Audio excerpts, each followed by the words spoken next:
ನಿಮ್ಮ ಉದಯ ಟಿವಿಯಲ್ಲಿ ರಾಜ್ಯೋತ್ಸವ ಋತುವಿನ ಸಂಭ್ರಮ. ಕನ್ನಡದ ಬಗ್ಗೆ, ಕನ್ನಡದ ಭಾಷೆ, ಕನ್ನಡದ ಹಿರಿಮೆ, ಅದರ ಬಗ್ಗೆ ಅಭಿಮಾನ ಜಾಸ್ತಿ ಇರಲೇಬೇಕು. ಒಂದೇ ಕರ್ನಾಟಕ ನವೆಂಬರ್ 30 ಸಂಜೆ 6ಕ್ಕೆ. ಎಲ್ಲರೂ ಸಾಯಿಸ್ಬಿಡ್ಬೇಕು.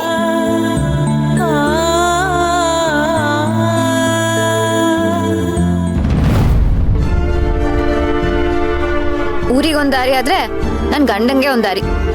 ಹಬ್ಬ ಹರಿದಿನ ಹಾಳಾಗೋಗ್ಲಿ, ಅಟ್ಲೀಸ್ಟ್ ಮದ್ವೆ ಮುಂಚೆ ಅಂದ್ರು ನನ್ ಗಂಡಂಗ್ ಒಂದ್ ಗಳಿಗೆ ಪುರ್ಸೋತಿರಲ್ಲ. 3 ಹೊತ್ತು ಕೆಲ್ಸ ಕೆಲ್ಸ ಕೆಲ್ಸ. ಸಾಲದಕ್ಕೆ ಫೋನ್ ಮಾಡಿದ್ರೆ ಪಿಕ್ ಮಾಡಲ್ಲ, ಅವನು ವಾಪಸ್ ಮಾಡಲ್ಲ. ಏನಾಯ್ತು, ಮದ್ವೆ ಆಯ್ತಾ, ಹೇಗಾಯ್ತು ತಿಳ್ಕೊಳ್ಳೋ ಆಸಕ್ತಿನೂ ಇಲ್ಲ. ಛೇ,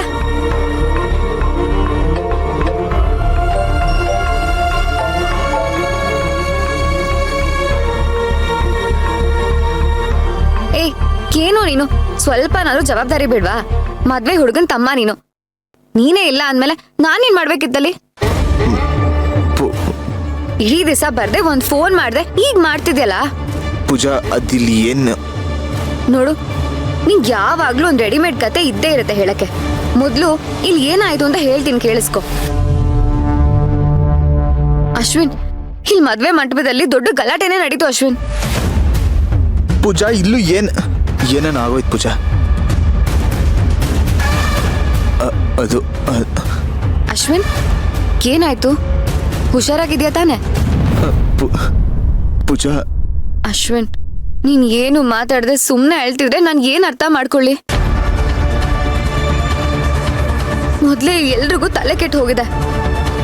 ಮದ್ವೆ ಇಲ್ಲ, ಅದು ಪಂಚಾಯತಿನೇ ಸಾಕಾಗೋಗಿದೆ ಕಣೋ. ಅಶ್ವಿನ್, ಪ್ರಿಯ ಸತ್ತೋದ್ಲಂತೆ ಕಣೋ, ಗೊತ್ತಾಯ್ತಾ? ಪಾಪ, ಆಸ್ಪತ್ರೆಯಲ್ಲಿ ಪ್ರಿಯಾ ಹೇಗ್ ಸಾಧ್ಯ ಸಾಯೋಕೆ? ಅವಳು ಸಹಜ ಸಾವ ಅಥವಾ ಕೊಲೆನಾ ಅಂತ ಎಲ್ರು ಮಾತಾಡ್ಕೋತಿದ್ದಾರೆ. ಆಮೇಲೆ ಕೊಲೆನೆ, ಅದ್ ಕೊಲೆನೆ ಪೂಜಾ. ಯಾಕಂದ್ರೆ ಕೊಲೆ ಮಾಡಿದ್ ನಾನೇ, ಸಿಟ್ನಲ್ಲಿ ನಾನೇ ಏನೋ ಆವೇಶದಲ್ಲಿ ಕೊಂದ್ಬಿಟ್ಟೆ.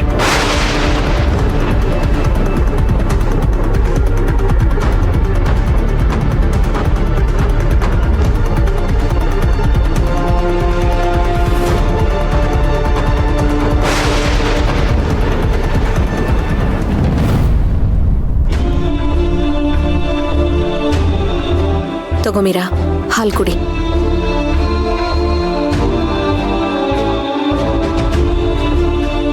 ಮೀರಾ,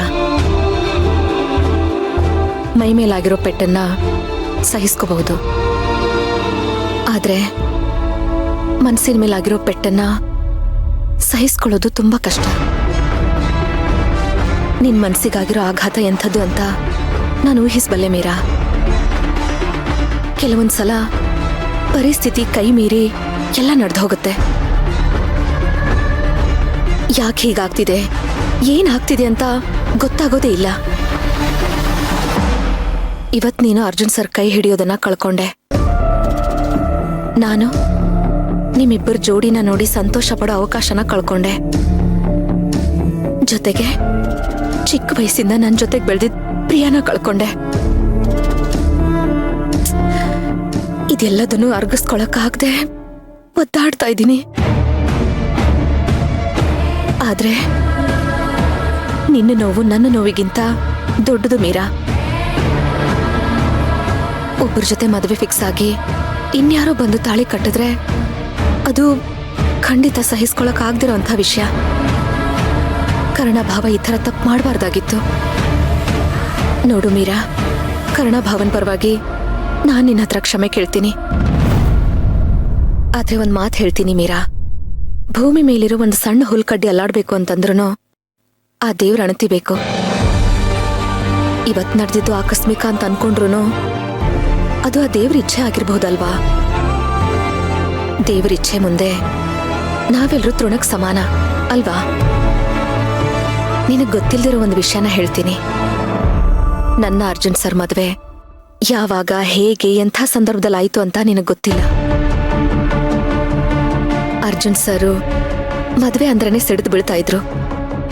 ಮನೇಲಿ ನಿಶ್ಚಯ ಮಾಡಿದ ಮದ್ವೆಯಿಂದ ತಪ್ಪಿಸ್ಕೊಳ್ಳೋದಕ್ಕೆ ನನ್ಗೀಗಾಗ್ಲೇ ಮದ್ವೆ ಆಗಿದೆ, ಇವಳೇ ನನ್ನ ಹೆಂಡತಿ ಅಂತ ಮನೆಯವ್ರ ಮುಂದೆ ನನ್ ಕರ್ಕೊಂಡ್ ಬಂದು ನಿಲ್ಸಿದ್ರು. ಅದು ಬರೀ ಒಂದು ಕಾಂಟ್ರಾಕ್ಟ್ ಮದ್ವೆ. 1 ವರ್ಷದ ಕಾಂಟ್ರಾಕ್ಟು ಎಕ್ಸ್ಟೆಂಡ್ ಆಗ್ತಾ ಆಗ್ತಾ ನಮ್ಮಿಬ್ಬರ ಮಧ್ಯೆ ನಿಜವಾದ ಪ್ರೀತಿ ಹುಟ್ಟಿ ನಮ್ಮಿಬ್ಬರ ಮದ್ವೆ ತನಕ ತಂದು ನಿಲ್ಲಿಸ್ತು. ಈಗ ಹೇಳು, ಇದು ಯಾರು ನಿಶ್ಚಯ ಮಾಡಿರೋ ಮದ್ವೆ? ದೇವ್ರೆ ತಾನೆ? ಅದೆಷ್ಟೋ ಮದ್ವೆಗಳು ನಾನಾ ಕಾರಣಕ್ಕೆ ಅರ್ಧಕ್ಕೆ ನಿಂತು ನಿಶ್ಚಯ ಮಾಡಿರೋ ಹುಡುಗ ತಾಳಿ ಕಟ್ಟಬೇಕಾಗಿರೋ ಕಡೆ ಇನ್ಯಾರೋ ಬಂದು ತಾಳಿ ಕಟ್ಟಿ ಮದುವೆ ನಡೆದಿರೋ ಉದಾಹರಣೆಗಳು ಬೇಕಾದಷ್ಟಿದೆ. ದಿನನಿತ್ಯ ಪೇಪರ್ನಲ್ಲಿ ಟಿವಿನಲ್ಲಿ ನಾವು ನೋಡ್ತಾನೆ ಇರ್ತೀವಿ. ಅವರೆಲ್ಲರೂ ಚೆನ್ನಾಗೇ ಬದುಕ್ತಾ ಇರ್ತಾರೆ. ಏನಂದ್ರೆ ನಮಗ್ ಬೇಕಿಲ್ದಿರೋ ಸಂದರ್ಭಗಳನ್ನ ಬಲವಂತವಾಗಿ ಅನಿವಾರ್ಯವಾಗಿ ಒಪ್ಕೊಳ್ಳುವಂತ ಮನಸ್ಥಿತಿ ನಮಗಿರ್ಬೇಕು. ಅದನ್ನ ಒಪ್ಕೊಂಡು ಪರಿಸ್ಥಿತಿಗಳನ್ನ ಅರ್ಥ